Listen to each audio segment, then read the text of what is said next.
It was an ordinary Tuesday in the small town of Jacksonville, Florida. A seemingly peaceful day, until 8-year-old Maddie Clifton vanished without a trace. Her parents, Donna and Steve, didn't think anything was unusual when Maddie went outside to play that afternoon. It was something she did often, running around with other kids in the neighborhood, laughing, shouting, enjoying the simple joys of childhood. But this time Maddie didn't come back. Her mother, Donna, called her name, peering out the window. She was used to Maddie coming home on time, and the time was now growing late. As the minutes turned into hours, that familiar feeling of worry started creeping into Donna's chest. Still no Maddie. When nightfall arrived and Maddie was still nowhere to be seen, that worry shifted into something darker. Panic set in. The neighborhood became a frenzy of activity as Donna and Steve began frantically searching the streets, knocking on doors, asking neighbors if they had seen their little girl. And yet, the answers were always the same. No one had seen her. The community rallied together in a desperate attempt to find her. They put up flyers, the word spread fast, and soon the whole town was looking for Maddie. Police were called in and a search was launched. But despite their best efforts, Maddie's whereabouts remained a mystery. Days passed. It wasn't just the family who was beginning to lose hope. The whole town started to wonder if Maddie was still alive. How could a little girl simply disappear? Was she abducted? Was she lost? Every theory imaginable ran through people's minds. But one thing was certain. Time was running out. On the 7th day, the truth would finally come to light in a way no one ever could have predicted. The person who knew exactly where Maddie wasn't a stranger at all. He was 14-year-old Joshua Phillips, a neighbor. A boy who had lived just a few houses away from Maddie, a boy who had grown up in the same neighborhood, played the same games. A boy no one would have suspected. But behind his quiet demeanor, Joshua was hiding something much darker than anyone realized. It was on November 10, 1998, that the truth came crashing down. After days of relentless questioning and growing suspicion, Joshua finally cracked. He confessed to the unthinkable. On the day Maddie went missing, Joshua had been outside playing.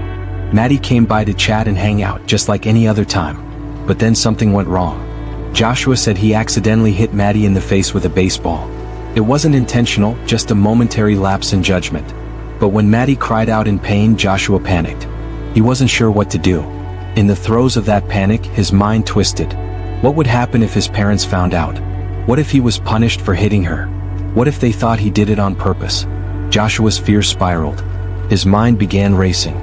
He couldn't face the consequences of what had happened. And in that moment, everything changed. In his panic, Joshua grabbed a baseball bat. And in one violent motion, he struck Maddie again. She fell to the ground, but that wasn't enough to stop him. Not yet.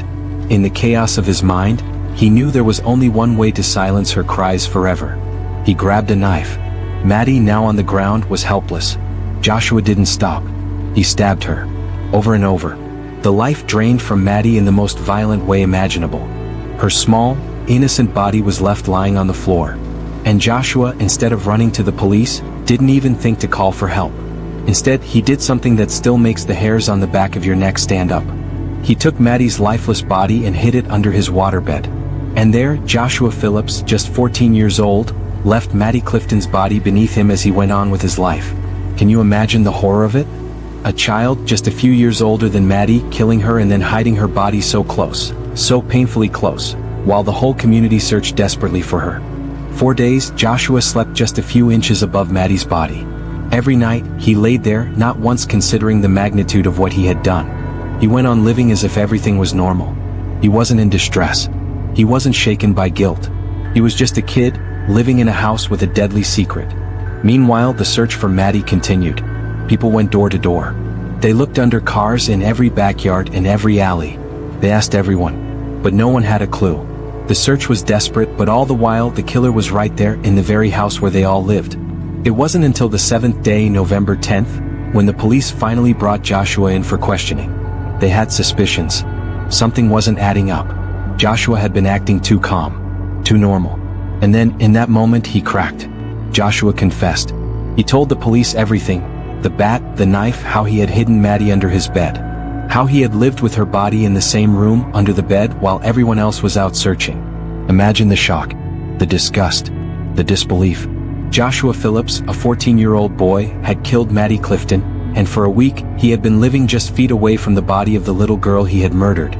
The confession was just the beginning. When the authorities entered Joshua's room, they found Maddie's body exactly where he said it would be, hidden beneath the waterbed. But the truth, as horrific as it was, didn't end with just the discovery of her body. The whole community was left reeling. How could this happen in their neighborhood? How could this sweet, quiet boy, someone they all knew, be capable of such violence? Joshua Phillips was arrested that same day, and the media was quick to report on the shocking discovery. This was no ordinary crime. It was a brutal, calculated murder that shook a quiet town to its core. The trial of Joshua Phillips began, and what followed was a public spectacle. The question on everyone's mind was this: how could a boy so young commit such a heinous act? What would drive a child to kill another child in such a violent, cold-blooded way? Joshua's defense tried to argue that he was just a frightened kid who didn't know what he was doing, that he panicked after hitting Maddie by accident. But the jury didn't buy it. They saw a young boy who had planned his actions, who had taken Maddie's life and hidden her body to cover up his crime. The court found Joshua guilty of first-degree murder. He was sentenced to life in prison without the possibility of parole. But the story didn't end there. In 2012, the U.S. Supreme Court ruled that life sentences without parole for juveniles were unconstitutional. And so, Joshua's case was reopened. His fate was once again in question.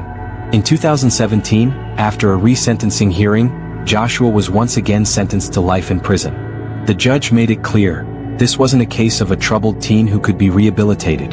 This was a cold-blooded murder. And the judge refused to give Joshua the opportunity for parole. Today, Joshua Phillips is still behind bars, serving his life sentence. He has expressed regret for what he did, but many wonder if that regret is genuine, or if it's just an attempt to find some form of redemption. But no amount of remorse will ever bring Maddie Clifton back. Her family will never be able to erase the pain of losing their precious daughter in such a violent and senseless way.